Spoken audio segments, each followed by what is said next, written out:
Salve, salve! Hoje a gente vai discutir um pouco do Plano Real, mais uma vez, né, discutindo esse tema de inflação que tem no vídeo passado, explicando por que é difícil controlar.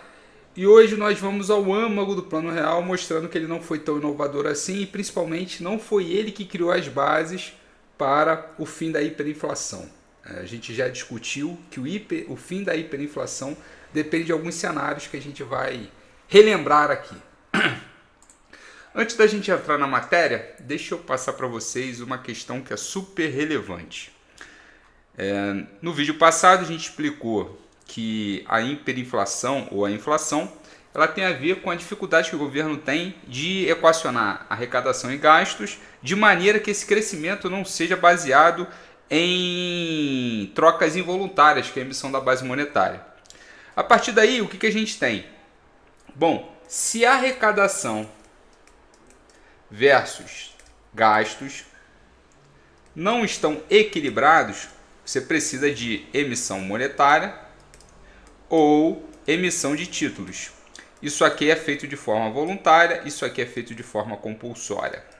Um governo populista ele sempre vai atacar a emissão da base monetária como sendo a principal válvula de escape, tornando o mercado de títulos bastante complexo de ser renegociado, então acaba sendo muito foco em mercado internacional, ou seja, em dólares, porque basicamente só quem tem dólar vai emprestar, mas aí com garantias também a níveis internacionais. Internamente o mercado de títulos nacionais acaba ficando completamente inútil. Beleza. Porém, a gente fala que aqui a emissão da base monetária compulsória, vírgula, a depender dos instrumentos que você tem em mãos. Por exemplo, quem tem dinheiro pode converter em dólar os seus ganhos e as suas despesas, mas principalmente seus ganhos, e investir fora ou na rolagem da dívida pública de curto prazo, que era o que a gente chamava de overnight. Então, o que acontece? Quando você tem um país hiperinflacionário, a emissão da base monetária começa a afetar só quem não tem acesso a esses instrumentos, que são os mais pobres. Então, não à toa, quando você tem uma hiperinflação, como a gente enxerga nesse cenário aqui, se eu der um zoom aqui e perguntar para esse zoom, como é que está o índice de Gini, que mensura a desigualdade da população, o índice de Gini nesse período aqui vai fazer isso aqui, ó. Ele vai subir também. Lembrando que o índice de Gini mensura o grau de desigualdade de um determinado território. Esse índice de Gini vai subir, mostrando que parte muito relevante desse aumento de base monetária, que gera um imposto inflacionário de maneira compulsória, vai na direção dos mais pobres, então gera um aumento na desigualdade.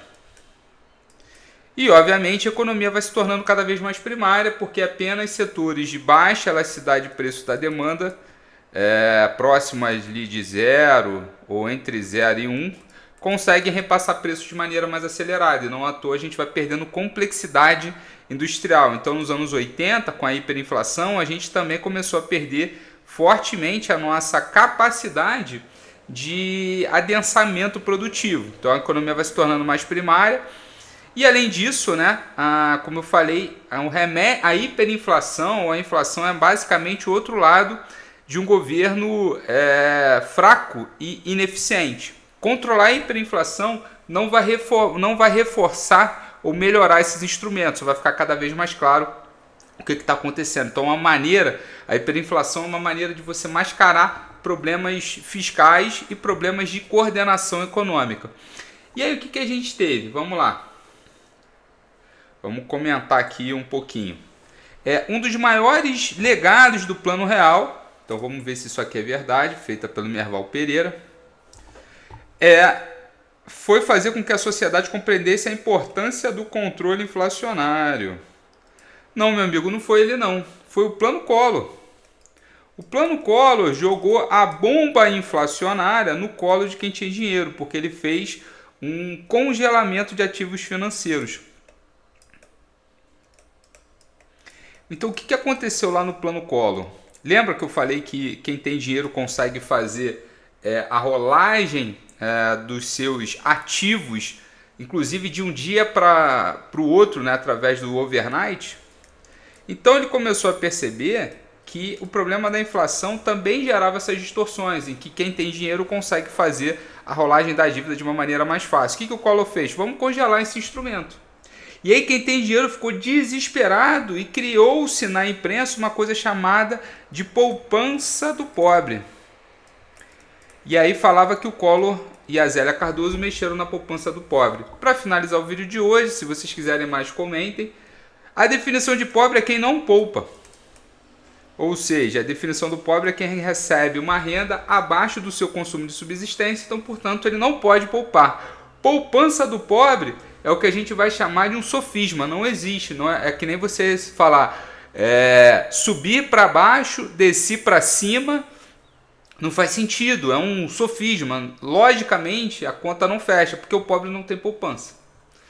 Bom, é isso. Quiserem mais algum comentário sobre esse tema super relevante, deixem aí que a gente vai pensar num terceiro vídeo. Até a próxima.